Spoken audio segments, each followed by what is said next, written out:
Siku hii ya leo ninakuombea mambo mawili na ninamwamini Mungu yatatokea kwenye maisha yako. Jambo la kwanza, ninakuombea siku hii ya leo financial grace kwenye vyanzo vyako vyote vya kimapato. Financial grace, neema ya kifedha kwenye vyanzo vyako vyote vya kimapato.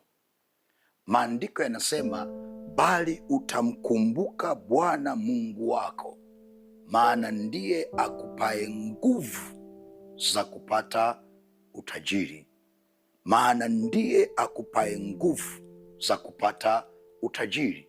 Kwa huwezi kupata utajiri bila kuwa na nguvu. Na ndio maana leo ninakuombea katika jina la Yesu Kristo, Mungu aachilie financial grace kwenye vyanzo vyako vyote vya kimapato. Na mimi nataka kuona watu wanaojisemea napokea financial grace, napokea financial grace, napokea neema kwenye vyanzo vyangu vyote vya kiuchumi. Yule Mungu aliyewapa kupendelea wana wa Israeli hata wakapewa dhahabu, wakapewa kila walichotaka, leo hiyo neema iwe juu yako.